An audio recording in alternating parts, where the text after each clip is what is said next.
E é hora da entrevista do dia com Denise Campos de Toledo. E eu converso agora com o Ricardo Capelli, que é secretário executivo do Ministério da Justiça e Segurança Pública. Secretário, boa noite.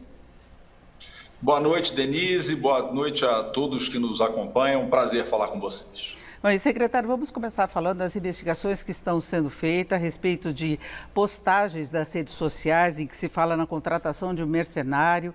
Aí tem uma outra dizendo que havia comentários que levariam a Flávio Dino, ao comunista Flávio Dino, que é assim que eles gostam, e se referiam ao presidente Lula. Então eu queria saber quais as investigações que estão ocorrendo, porque a postagem foi feita na página, os comentários de Nicolas Ferreira. Né? Veja, opinião é uma coisa, incentivo a crimes contra o presidente da República é outra absolutamente diferente. Não é razoável que uma pessoa ocupe as redes sociais para dizer que é preciso fazer uma vaquinha para contratar alguém, um mercenário com rifle de precisão para atirar no presidente da República. Isso não é livre manifestação, isso é incentivo a práticas criminosas e por isso a gente pediu que a Polícia Federal, determinou que a Polícia Federal apure essa questão. Perfeito. Agora, secretário, a gente tem mais um exemplo da polarização política que ainda temos no país, a polarização que levou aos atos antidemocráticos de 8 de janeiro do ano passado, e neste ano haverá um evento em Brasília com a presença dos chefes aí dos 3 poderes, de governadores, exatamente nessa data, uma demonstração de que a democracia brasileira prevaleceu contra toda aquela situação que nós vimos de uma tentativa de golpe. Agora, o senhor já anunciou que está havendo um monitoramento diário, através de vários órgãos de segurança, para evitar qualquer mobilização contrária, qualquer movimento mais drástico. Como é que está sendo essa mobilização, esse acompanhamento? Veja, o monitoramento não é para acompanhar manifestações. O Brasil é um país livre, democrático, as manifestações são sempre bem-vindas, fazem parte da democracia. O que não é razoável é atitudes que visem atentar contra os poderes constituídos, agredir prédios públicos, atacar prédios públicos, isso não é aceitável. Então, o que vem sendo feito é um trabalho de monitoramento das inteligências, das agências de segurança, no sentido de prevenir qualquer questão, qualquer intenção que exista nesse sentido. Até agora, nada de mais preocupante foi detectado. De qualquer forma, o monitoramento segue. Fizemos hoje uma reunião pela manhã com todas as agências, com todos os órgãos de segurança aqui do Distrito Federal e do Governo Federal, do Supremo Tribunal Federal, do Congresso Nacional, enfim. Alinhamos toda uma estratégia e vamos até a quinta-feira da semana que vem preparar um plano de ações integradas, delimitando exatamente o que cada um fará, as competências, mas volto a dizer, até o momento não há nada que gere preocupação. Agora, secretário, se ocorrerem ou forem organizadas manifestações contrárias ao governo, elas serão permitidas desde que não sejam com violência? O Brasil é um país livre, democrático. As manifestações, elas fazem bem à democracia. Volto a dizer, não há nenhum empecilho à realização de manifestações. O que não é aceitável é depredação de prédio público, tentativa de golpe de Estado. Isso não é manifestação democrática. Agora, no ano passado, quando ocorreram os atos de 8 de janeiro, houve muito questionamento quanto à atuação da segurança de modo geral, começando pelo Distrito Federal. Houve discussões, inclusive, no ano passado, em relação à atuação do secretário de Segurança, em relação à atuação do governador, que neste ano, inclusive, não vai estar presente, porque ele vai estar de férias em Miami. não é? Ele já avisou que não vai estar presente, outros governadores podem não estar, até por uma questão política também, né? Para não virar um ato político, algum problema assim. Agora, o senhor tem confiança em todo o esquema de segurança, porque desde aqueles atos ocorreram muitas investigações envolvendo integrantes da Polícia Federal, da Polícia Rodoviária, das Forças Armadas, que teriam, de certa forma, apoiado essa tentativa de golpe. Hoje o senhor tem segurança quanto a todo o mecanismo?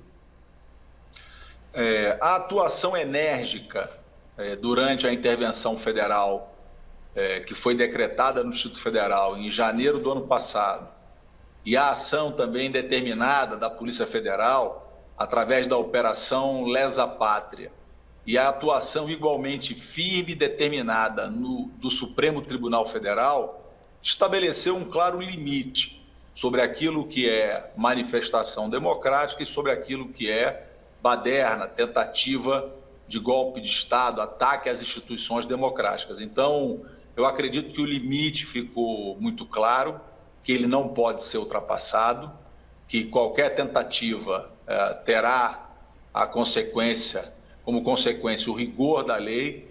Então a gente está confiante que vai realizar uma operação de segurança exemplar, garantindo que o dia 8 de janeiro seja um dia de festa, um dia de celebração democrática para festejar uma democracia revigorada após a tentativa de ataque aos poderes constituídos. Bom, secretário, vamos falar agora do Rio de Janeiro, que tem contado com o apoio federal para a questão da segurança. Nós tivemos no último domingo a prisão do Luiz Antônio da Silva Braga, que ele é conhecido como Zinho, chefe da maior milícia do Rio de Janeiro. Ele ficou 5 anos foragido e a partir daí se imagina que se possa traçar o caminho aí do apoio das milícias, qual a cobertura financeira, a estrutura que ele contou para ficar tanto tempo assim escondido. Eu queria saber qual a sua expectativa em relação a isso. Tem ocorrido também outras prisões relacionadas às milícias e tem a questão do crime organizado. E em alguns casos as coisas se misturam no Rio, não é? Veja, a Polícia Federal recebeu a prisão do líder da principal milícia, da principal organização criminosa do Rio de Janeiro. Esse é um fato muito importante, que a prisão desses líderes auxilia na desarticulação dessas quadrilhas. Mas a investigação, o processo, ele não se encerra com a prisão do líder. O trabalho da Polícia Federal segue no sentido de ir ao coração, destas organizações criminosas, desarticulando as suas conexões, as suas ligações e, principalmente, asfixiando o caminho do dinheiro, as movimentações financeiras. Então, a prisão foi muito importante, mas a gente não encerra o processo com a prisão desse líder, porque daqui a pouco pode aparecer outro. Então, a questão é desmontar, enfrentar, desarticular a coluna vertebral dessas organizações, desmontando as suas conexões e o caminho pelo qual ela faz as suas movimentações financeiras. Como eu dizia, tem a questão das facções criminosas que atuam em todo o país. Tem algumas áreas em que há problemas maiores até de segurança, desde a Amazônia até a área tríplice que nós temos no sul do país. Essas facções, elas têm braços operando no exterior, inclusive, e como eu falava também, tem a questão das milícias se interligando, tem policiais corruptos também participando dessa atuação toda, e no Rio de Janeiro essa proximidade muito grande. O senhor acredita em algum resultado efetivo no controle dessa atuação, dessa criminalidade, que assusta muito, não é? Ela é um dos problemas mais sérios de segurança do país. Veja, os resultados já começam a aparecer, né? Por determinação do presidente Lula, o Rio de Janeiro é prioridade na Política Nacional de Segurança Pública. O presidente decretou a GLO nos portos, nos aeroportos do Estado, e nós temos atuado em conjunto, Polícia Federal, Polícia Rodoviária Federal, Receita Federal, Exército, Marinha e Aeronáutica, nessas áreas sensíveis, portos, aeroportos e áreas de fronteiras. Nós temos mobilizados mais 550 homens da Força Nacional e da Polícia Rodoviária Federal que estão atuando nos principais entroncamentos das rodovias federais. Então, é um trabalho e nós praticamente dobramos a capacidade de investigação, de inteligência da Polícia Federal no Rio de Janeiro, com mais homens, com mais equipamentos, com mais inteligência. Então, há um trabalho articulado no Rio de Janeiro. Esse líder de facção criminosa se entregou porque não restava a ele outra alternativa. Foi um processo de aproximações sucessivas em que o braço político foi sendo enfrentado, o braço financeiro foi sendo asfixiado e não restou a ele outra alternativa a não ser se entregar. Então, esse é um trabalho que vem dando resultado, a GLO igualmente vem dando resultado, isso tudo articulado com políticas estruturantes que nós temos encaminhado pelo Ministério da Justiça e Segurança Pública. Nas próximas semanas, nós vamos apresentar as diretrizes nacionais para a utilização das câmeras corporais pelas polícias. E encaminhamos à Casa Civil uma proposta de projeto de lei para que as câmeras passem a ser obrigatórias, as câmeras que protegem a atividade policial, protegem o bom policial. Então, são um conjunto de ações estruturantes, a consolidação do Sistema Único, do SUSP, do Sistema Único de Segurança Pública, está em curso. São um conjunto de ações que já vêm dando resultado e que darão, eu tenho muita confiança, muito mais resultado nos próximos meses. Agora, o ministro Flávio Dino assume a cadeira no STF agora no mês de fevereiro. Ele quis deixar a situação mais estruturada no Ministério, e o seu nome é um dos cotados para assumir a vaga dele. Como é que o senhor vê essa perspectiva? E mais do que isso, nós tivemos muitas discussões quanto à possibilidade de divisão do Ministério, Segurança e Justiça. O senhor acha que isso poderia atrapalhar essa integração que a gente vê entre Segurança e Justiça, inclusive esse plano nacional? Veja, o mais importante, na minha opinião, é a política, é a estruturação da política. É a gente estruturar o Sistema Único de Segurança Pública, é a gente consolidar o SINESP, o Sistema Nacional de Segurança Pública, que trabalha os dados de todos os estados. O SINESP, ele tinha 9 indicadores ligados à segurança pública de todo o país. Nós saímos com o SINESP de 9 indicadores para 28 indicadores. O que quer dizer isso?